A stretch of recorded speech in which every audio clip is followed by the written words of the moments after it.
श्री सूत गोस्वामी ने कहा, महाराज युधिष्ठिर ने पूछा, हे जनार्दन, अधिक मास के शुक्ल पक्ष में पड़ने वाली एकादशी का क्या नाम है?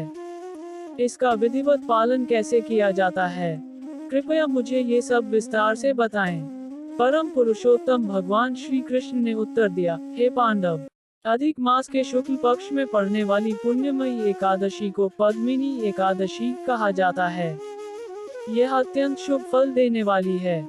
जो सौभाग्यशाली जीव इसे पूर्ण दृढ़ता और श्रद्धा के साथ करता है, वह अंत में मेरे निज धाम को प्राप्त होता है। पापों का नाश करने में यह एकादशी मेरे ही समान शक्तिशाली है। यहाँ तक कि 4 मुख वाले भगवान ब्रह्मा भी इसकी महिमा का पूर्ण गुणगान करने में असमर्थ हैं। बहुत समय पहले भगवान ब्रह्मा ने नारद मुनि को इस मोक्षदायिनी और पापनाशक एकादशी के विषय में बताया था। कमल नयन भगवान श्री कृष्ण युधिष्ठिर के इस प्रश्न से अत्यंत प्रसन्न हुए और उन्होंने उनसे ये मधुर वचन कहे, हे राजन, कृपया ध्यानपूर्वक सुने। मैं आपको पद्मिनी एकादशी के व्रत की विधि बताता हूँ, जिसका पालन बड़े बड़े ऋषि मुनियों के लिए भी अत्यंत दुर्लभ है।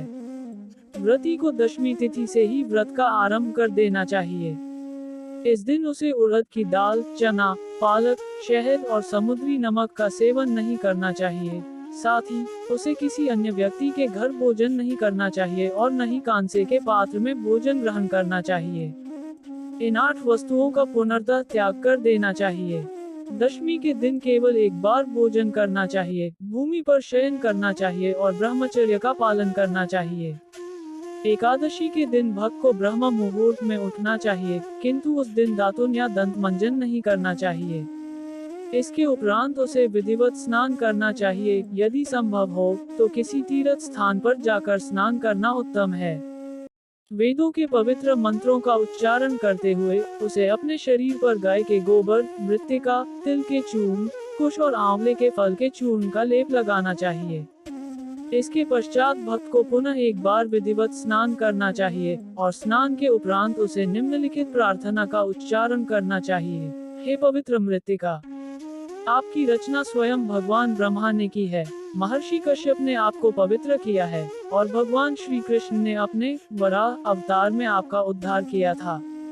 हे मृत्तिका, कृपया मेरे मस्तक, नेत्रों और शरीर के अन्य सभी अंगों को पवित्र करें। हे मिट्टी, मैं तुम्हें प्रणाम करता हूँ। कृपया मुझे पवित्र करो ताकि मैं परम प्रभु श्री हरि की पूजा कर सकूं। हे गोमे, तुम में औषधीय और कीटाणुनाशक गुण है, क्योंकि तुम सीधे हमारी विश्व माता गौ माता के उदर से आए हो। तुम संपूर्ण पृथ्वी को पवित्र कर सकते हो। कृपया मेरे विनम्र प्रणाम स्वीकार करो और मुझे पवित्र करो। हे अमल की फलों, कृपया मेरे विनम्र प्रणाम स्वीकार करो। तुम्हारा जन्म भगवान ब्रह्मा की लार से हुआ है और इस प्रकार तुम्हारी मात्र उपस्थिति से ही संपूर्ण पृथ्वी पवित्र हो जाती है। कृपया मेरे शरीर के अंगों को स्वच्छ और पवित्र करो। हे परम प्रभु विष्णु, हे देवताओं के देव, हे ब्रह्मांड के स्वामी, हे शंख, चक्र, गदा और कमल धारण करने वाले, कृपया मुझे सभी पवित्र तीर्थ स्थानों में स्नान करने की अनुमति दें। इन उत्कृष्ट प्रार्थनाओं का पाठ करते हुए, भगवान वरुण के मंत्रों का जाप करते हुए और गंगा के तट पर स्थित सभी तीर्थ स्थानों का ध्यान करते हुए व्यक्ति को अपने पास उपलब्ध किसी भी जल स्रोत में स्नान करना चाहिए। तत्पश्चात हे युधिष्ठिर, भक्त को अपने शरीर को रगड़कर शुद्ध करना चाहिए। इस प्रकार अपने मुख, पीठ, छाती, भुजाओं और कमर को पवित्र करते हुए, ताकि वह परम प्रभु की पूजा के लिए स्वयं को तैयार कर सके। वे प्रभु जो चमकीले पीले वस्त्र धारण करते हैं और सभी जीवों को आनंद प्रदान करते हैं। ऐसा करने से भक्त अपने समस्त पापों को नष्ट कर देगा। इसके बाद उसे पवित्र गायत्री मंत्र का जाप करना चाहिए, अपने पूर्वजों को तर्पण अर्पित करना चाहिए और फिर भगवान विष्णु के मंदिर में प्रवेश करके भगवान नारायण की पूजा करनी चाहिए। वे नारायण जो सौभाग्य की देवी लक्ष्मी देवी के पति हैं। यदि संभव हो तो भक्त को सोने से श्री श्री राधा और कृष्ण अथवा शिव और पार्वती के विग्रह निर्मित करवानी चाहिए और अत्यंत श्रद्धापूर्वक उनकी पूजा अर्चना करनी चाहिए। उसे तांबे या मिट्टी के पात्र में सुगंध मिश्रित शुद्ध जल भरना चाहिए और फिर उस पात्र को वस्त्र के आवरण तथा सोने या चांदी के ढक्कन से ढक देना चाहिए। इस प्रकार वह एक आसन तैयार करता है जिस पर राधा कृष्ण अथवा शिव पार्वती के विग्रह पूजा हेतु विराजमान हो सकें। अपनी सामर्थ्य के अनुसार भक्त को इन विग्रहों की पूजा सुगंधित धूप, प्रज्वलित घी के दीपक और चंदन के लेप के साथ साथ कपूर, कस्तूरी, कुमकुम तथा अन्य सुगंधित द्रव्यों से करनी चाहिए। इसके अतिरिक्त उसे श्वेत कमल जैसे चुनिंदा सुगंधित पुष्पों और अन्य मौसमी फूलों से तथा अत्यंत कुशलता से तैयार किए गए भोग से भी उनकी अर्चना करनी चाहिए। इस विशेष एकादशी के पावन अवसर पर भक्तों को विग्रह के समक्ष परमानंद की अवस्था में नृत्य और कीर्तन करना चाहिए। उसे प्रजल से हर कीमत पर बचना चाहिए और न ही उसे निम्न कुल में जन्मे व्यक्तियों अथवा मासिक धर्म से गुजर रही किसी स्त्री या ऐसे ही अन्य सांसारिक विषयों में आसक्त लोगों से बातचीत करनी चाहिए अथवा उन्हें स्पर्श करना चाहिए। इस दिन उसे विशेष रूप से सत्य बोलने के प्रति सचेत रहना चाहिए और किसी भी परिस्थिति में भगवान विष्णु के विग्रह, ब्राह्मणों अथवा अपने आध्यात्मिक गुरु के समक्ष किसी की भी निंदा नहीं करनी चाहिए। इसके विपरीत उसे अन्य भक्तों के साथ मिलकर वैष्णवों द्वारा भगवान विष्णु की महिमा का पाठ किए जाने को सुनने में तल्लीन रहना चाहिए। पुराणों के अनुसार इस एकादशी के दिन न तो जल पीना चाहिए और न ही उसे अपने होठों से स्पर्श करना चाहिए तथा जो व्यक्ति इस तप का पालन करने में असमर्थ हो उसे केवल जल अथवा दूध का ही सेवन करना चाहिए, अन्यथा व्रत टूटा हुआ माना जाता है। एकादशी की उस रात भक्त को जागते रहना चाहिए और भगवान की दिव्य प्रसन्नता के लिए भजन कीर्तन तथा वाद्य यंत्रों का वादन करना चाहिए। एकादशी की रात के पहले प्रहर में भक्त को अपने आराध्य देव को नारियल की गिरी अर्पित करनी चाहिए। दूसरे प्रहर में उसे शीतल बेल फल अर्पित करना चाहिए। तीसरे प्रहर में संतरा और जैसे जैसे रात समाप्त होने को हो उसे सुपारी अर्पित करनी चाहिए। एकादशी की रात के पहले प्रहर में जागते रहने से भक्त साधक को वही पुण्य प्राप्त होता है जो अग्निष्टोम यज्ञ करने से मिलता है। रात के दूसरे प्रहर में जागते रहने से वही पुण्य प्राप्त होता है जो वाजपेय यज्ञ करने से मिलता है। तीसरे प्रहर में जागते रहने से वही पुण्य प्राप्त होता है जो अश्वमेध यज्ञ करने से मिलता है। और जो व्यक्ति पूरी रात जागता रहता है उसे ऊपर बताए गए सभी पुण्य तो मिलते ही हैं, साथ ही राजसूय यज्ञ करने का महान पुण्य भी प्राप्त होता है। इस प्रकार पूरे वर्ष में पद्मिनी एकादशी से बढ़कर व्रत का कोई अन्य दिन नहीं है। पुण्य प्रदान करने के मामले में इसकी तुलना किसी से नहीं की जा सकती, चाहे वह अग्निहोत्र यज्ञ हो, ज्ञान हो, शिक्षा हो या तपस्या हो। वास्तव में जो कोई भी इस पवित्र एकादशी का व्रत रखता है उसे दुनिया भर के सभी तीर्थ स्थलों में स्नान करने से प्राप्त होने वाला समस्त पुण्य मिल जाता है। पूरी रात जागते रहने के बाद भक्त को सूर्योदय के समय स्नान करना चाहिए और फिर मेरी विधिवत पूजा करनी चाहिए। इसके बाद उसे किसी योग्य ब्राह्मण को भोजन कराना चाहिए और अत्यंत श्रद्धापूर्वक उन्हें भगवान केशव की प्रतिमा तथा शुद्ध सुगंधित जल से भरा हुआ कलश भेंट करना चाहिए। ये दान भक्त को इस जीवन में सफलता और मृत्यु के उपरांत मोक्ष की गारंटी देता है। हे निष्पाप युधिष्ठिर, जैसा कि आपने अनुरोध किया था, मैंने आपको अधिक मास के शुक्ल पक्ष में पड़ने वाली एकादशी से संबंधित नियमों, विधियों और उसके लाभों का वर्णन कर दिया है।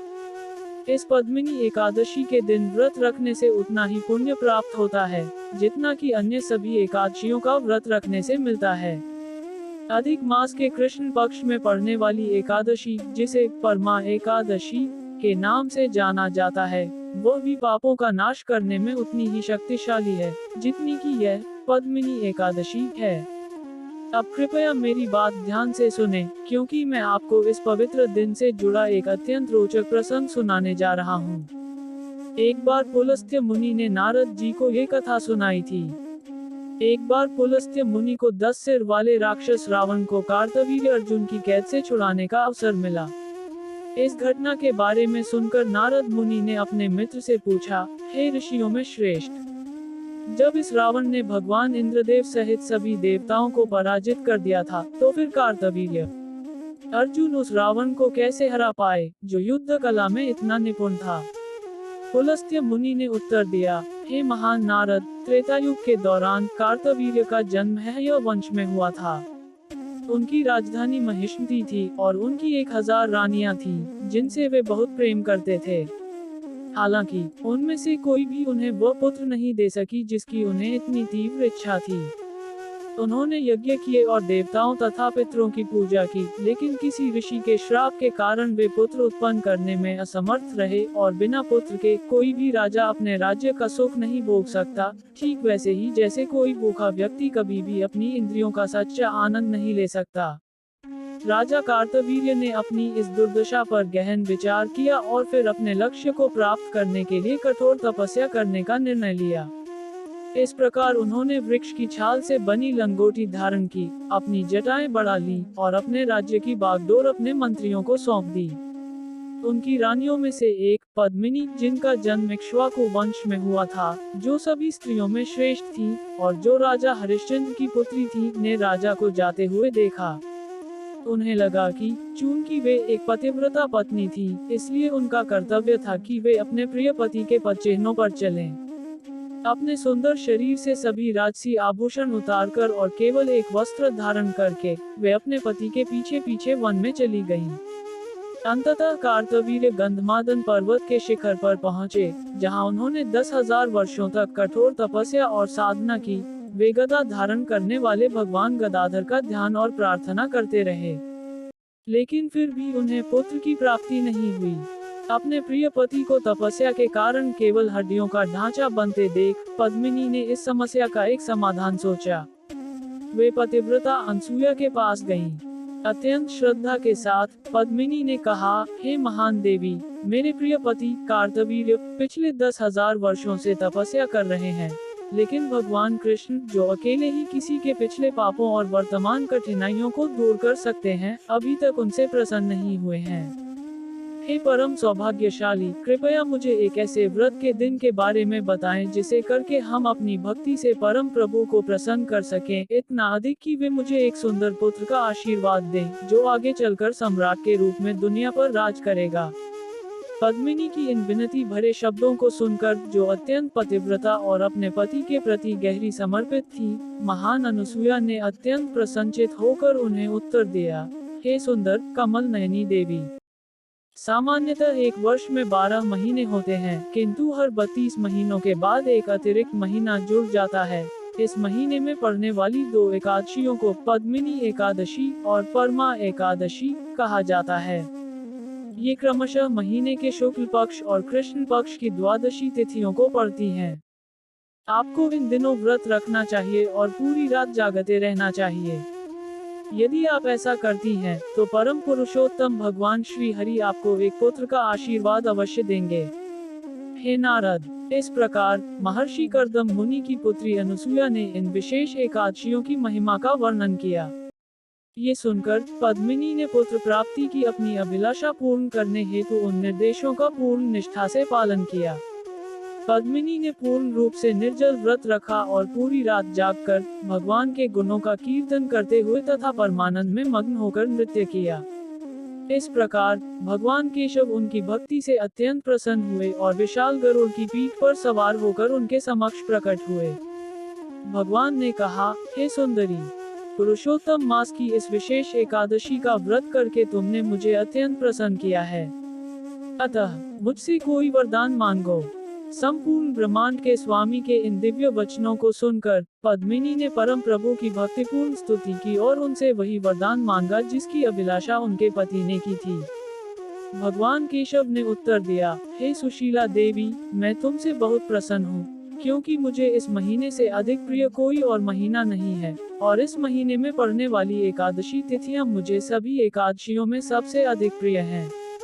तुमने मेरी भक्त अनुसुया के निर्देशों का पूरी तरह पालन किया है, और इसलिए मैं वही करूंगा जिससे तुम्हें प्रसन्नता हो। तुम्हें और तुम्हारे पति को वह मनचाहा पुत्र अवश्य प्राप्त होगा जिसकी तुम कामना करती हो। संसार के दुखों को हरने वाले भगवान ने तब राजा कार्तवीर्य से कहा, हे राजन, मुझसे कोई भी ऐसा वरदान मांगो जो तुम्हारे हृदय की अभिलाषा को पूर्ण कर सके, क्योंकि तुम्हारी प्रिय पत्नी ने अपने भक्तिपूर्ण उपवास से मुझे अत्यंत प्रसन्न किया है। ये सुनकर राजा अत्यंत प्रसन्न हुए। स्वाभाविक रूप से उन्होंने उसी पुत्र की कामना की जिसकी उन्हें लंबे समय से अभिलाषा थी।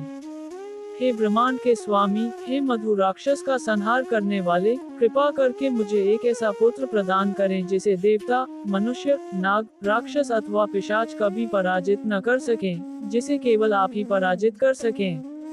परमेश्वर ने तत्काल उत्तर दिया, तथास्तु, और अंतर्धान हो गए। राजा अपनी पत्नी से अत्यंत प्रसन्न हुए और उनके साथ अपने राजमहल लौट आए। शीघ्र ही पद्मिनी गर्भवती हुई और महाबाहु कार्तवीर्य अर्जुन उनके पुत्र के रूप में अवतरित हुए। वे तीनों लोकों में सर्वाधिक शक्तिशाली थे और इसी कारण 10 शीश वाले रावण भी उन्हें युद्ध में पराजित न कर सका। भगवान नारायण के अतिरिक्त, जो अपने हाथों में गदा, चक्र तथा अन्य दिव्य आयुध धारण करते हैं, अन्य कोई भी उन्हें पराजित करने में समर्थ न था। अपनी माता द्वारा पद्मिनी एकादशी के कठोर एवं श्रद्धापूर्ण पालन से अर्जित पुण्य बल के प्रभाव से वे अत्यंत दुर्धर्ष रावण को भी पराजित करने में सक्षम हुए। हे नारद जी, इसमें तनिक भी आश्चर्य नहीं है, क्योंकि कार्तवीर्य अर्जुन का प्राकट्य स्वयं परम पुरुषोत्तम भगवान द्वारा प्रदत्त वरदान का ही प्रत्यक्ष परिणाम था। ये शब्द कहकर पुलस्त्य मुनि वहां से विदा हो गए। परमेश्वर भगवान श्री कृष्ण ने उपसंहार करते हुए कहा, हे निष्पाप युधिष्ठिर, जिस प्रकार तुमने मुझसे जिज्ञासा की थी, उसी प्रकार मैंने तुम्हें इस विशिष्ट एकादशी की महिमा और शक्ति का वर्णन करके सुनाया है। हे नृपश्रेष्ठ, जो कोई भी इस एकादशी का व्रत श्रद्धा पूर्वक करता है, वह निश्चित रूप से मेरे परम धाम को प्राप्त होता है। और इसी तरह, यदि आप चाहते हैं कि आपकी सभी इच्छाएं पूरी हों, तो आपको भी वैसा ही करना चाहिए। अपने प्रिय केशव के मुख से ये शब्द सुनकर धर्मराज युधिष्ठिर आनंद से भर गए, और जब समय आया, तो उन्होंने पूरी निष्ठा के साथ पद्मिनी एकादशी का व्रत किया। सूत गोस्वामी ने अपनी बात समाप्त करते हुए कहा, हे महर्षि शौनक, मैंने आपको इस पुण्यमयी एकादशी के बारे में सब कुछ बता दिया है। जो कोई भी पुरुषोत्तम मास में पड़ने वाली एकादशियों पर सभी नियमों का सावधानी पूर्वक पालन करते हुए पूरी श्रद्धा से व्रत करता है, वो यशस्वी बनता है और अंत में सुखपूर्वक भगवान के धाम को प्राप्त होता है। और जो कोई केवल इन एकादशियों के बारे में सुनता या पढ़ता है, उसे भी महान पुण्य की प्राप्ति होती है और अंततः वह भगवान श्री हरि के धाम में प्रवेश करता है। इस प्रकार स्कंद पुराण से लिए गए पुरुषोत्तम मास के शुक्ल पक्ष में पड़ने वाली पद्मिनी एकादशी के महात्म्य का वर्णन यहाँ समाप्त होता है।